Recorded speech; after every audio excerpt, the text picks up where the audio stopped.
Hi everyone, Michelle here, owner of Bikram Yoga San Jose. Vitality is your birthright. What is vitality anyway? The word itself sounds lively and attractive. According to the Cambridge Dictionary, it simply means energy and strength.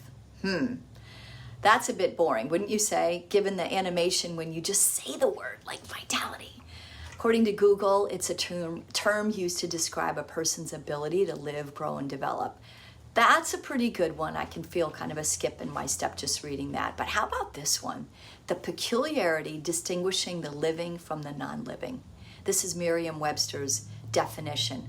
I love that. Peculiarity is perfect for this word. Since vitality has many layers, it's unique to each of us, unusual and difficult to pinpoint. Vitality. To me, I think of our basic vital signs when we first consider the word, like you hear on Grey's Anatomy, his vitals are good, which signals that this person is kind of coming to. Things in the body are starting to return to more normal levels of function.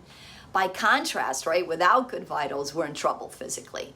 So Google says that vital signs are measurements of the body's most basic functions. Think about that. There's 4 of them, but routinely, medical professionals think of these, like the body temperature, your pulse rate, your respiration rate. So let's put these 2 together. First, there's the physical properties we need as human beings to function, right? Temperature, pulse rate, respiration. These essential vital signs enable us to go about our lives without thinking about it. They are the underlying processes at work in us that allow us to work and play and rest and move in the ways we want to live. But we can easily take them for granted as they've been working for us since birth. And for the most part, we don't need to do much to take care of them. Our wonderful body's designed to survive. So if there's any dips in these processes, the body will find the fix. And for the most part, without our knowing. However, if you encounter an injury or illness, you will quickly become humbled, knowing your vital signs have gone awry. And little did you know until then all the work they do to keep you going. But now couple that with peculiarity, or the unique and unusual parts of you that allow you to come alive in more ways than these terms, components that everybody has. We're all given the capacity to breathe. We all have 98.6 body temperatures and a general pulse rate. Yet I am completely different than you, and you are entirely different than me. In fact, the 8 billion of us on this planet out there are not at all the same. Welcome to the 10th Annual International Day of Yoga. Held on June 21st, the longest day of the year, and this is unique in and of itself too, right? The United Nations sanctioned this day to honor and encourage yoga. If it's important enough to have a special day, there must be something to this yoga worth looking into. What's cool is that each year the UN has a different theme, and this tells you too that yoga has many benefits. Look at some of the themes from the past years. Individual spiritual development, physical long-term health, mental stress reliever, and education on breathing well. Yoga has such value, and anyone can do it. At BYSJ, we embrace this designated day and loudly proclaim its significance with free yoga all day. Being a part of this day's importance for the past 9 years, we've also added our own themes, events, and activities, anything to help us spread yoga, and in our case, spreading Bikram yoga. With free yoga, it is the day to get your family and friends to come and try. Once you've done that, trust that the yoga will do its thing for them, much like it did for you. Just introduce them to it and get out of the way. It's hard for me to not want to shout out, about the benefits of a yoga practice. It's not only my own life that's better, but I've seen thousands that I've taught and the thousands who stand with me across the globe who know yoga only does good. A great good.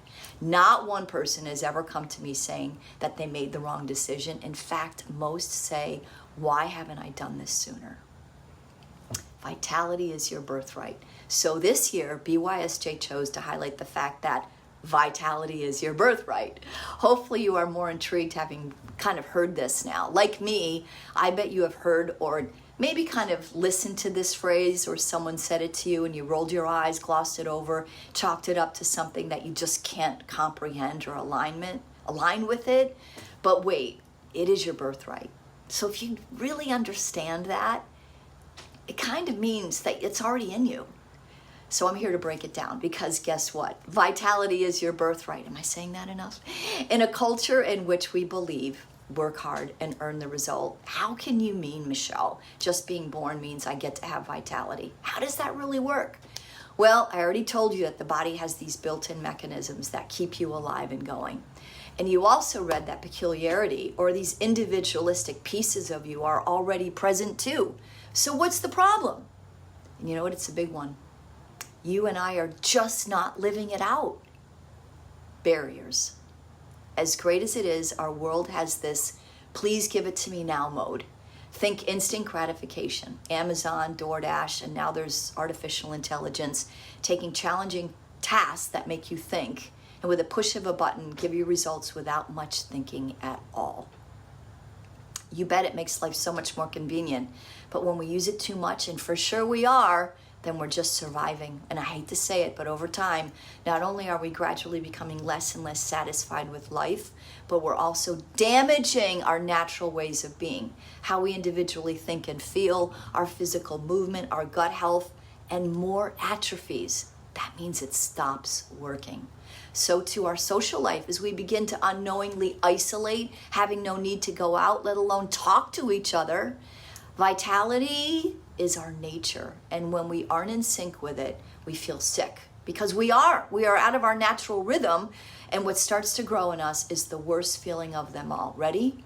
Numb. We get numb. We feel nothing. And I get it. I live a great life. I'm an aware type person. I too have days where I just need to get through it. But unfortunately, you probably don't even know that getting through it has become the norm. And like a frog in water, it gradually becomes so hot that we don't notice the danger we're in. But there's good news. None of us are meant to simply get through anything. We are meant to have joy and enjoy life, the one that's yours, established from the day you were born, right? And get this, even in tough situations, those that give us hardship and pain, that's part of our joy too. Sounds strange, but you're alive. And peculiarly so, having the ability to experience it all. Capital A, capital L, all. For the most part, today's culture has us looking at a perceived kind of perfect. We compare ourselves to others who seem to have what we don't. The pressures to perform and compete, they take over any creativity or spontaneity as we're too burdened with responsibility. But yoga makes you you. In my estimation, the Lord is good, as He'll give a circumstance that will help you come full circle, realizing life is for you to use and it's not meant to use you. Any physical, financial, or emotional crisis will have you reassessing what life's about anyway. We usually come away from these things with a different perspective and some new lifelong habits, allowing the light of life to shine through again. But in my estimation too, the Lord is good, as He gave us yoga. Thank you, United Nations, for International Day of Yoga, because somewhere, someone noticed that yoga could restore the ultimate view of life's purpose, to enjoy, not endure. Practice yoga and get from day one a little taste of the joy that is yours. You'll return to the room fighting for more of that feeling, physically addressing the toxins that have corrupted your body and your mind. Bikram will tell you, if you don't feel good, that's all you think about. Right? That's true. With your body's natural resources, yoga will restore and replenish all those essentials. Remember those vital signs we need? And juice your cells up even more in such a nourishing way. You'll sleep better and wonder why you are feeling better. And this is enough to keep you coming into the room. Soon, you'll start to notice behaviors in yourself that aren't working. And with this newfound courage, you'll begin to take them on and explore new ways of being.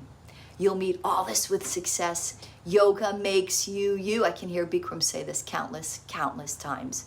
You are full of vitality, and a better performing body leads to a clearer and more aware mind and leads you to make better choices for yourself and others. Your life will have a sense of ease, free of the anxieties you used to have. You are more open with a better sense of presence to those around you. You'll feel connected to yourself and others because of the barriers you've laid down. You'll notice that not one thing in your life changed, yet it all changed. And bingo, that's vitality. That's your definition of vitality playing out. You are no longer going through the motions. You are living in that peculiar way that can only be you. I hope you can now see the phrase differently. Vitality is your birthright. I always love this phrase that Gary Vaynerchuk used to highlight years ago. Listen to this. Your chances of being born at all, ready, are 1 out of 433 trillion. Can you believe it? Deep down, we all know that life is not meant to be lived in a mediocre manner. Yet that is the life we create when we surround ourselves with so much comfort. Yoga is the opportunity to have it all and detach from identifying with it all. Instead, you'll use these wonderful things of the modern 21st century to experience all of life in the ways our DNA was mapped from the beginning. Yoga, it gets misunderstood as something you need to be flexible to do. You need to conquer a good posture to be worthy of a good yoga practice. They have to make time for, that you're too old to do, and so on. Wrong, wrong, wrong. Yoga is a means to an end. It's the portal from where you are, which could be very far away from any truth about yourself, to tenderly taking you to the you genuinely are, all in the privacy of your own yoga practice. So show up. That's it. And try. Your life is waiting to be lived with the vitality that is your birthright. Come join us on June 21st.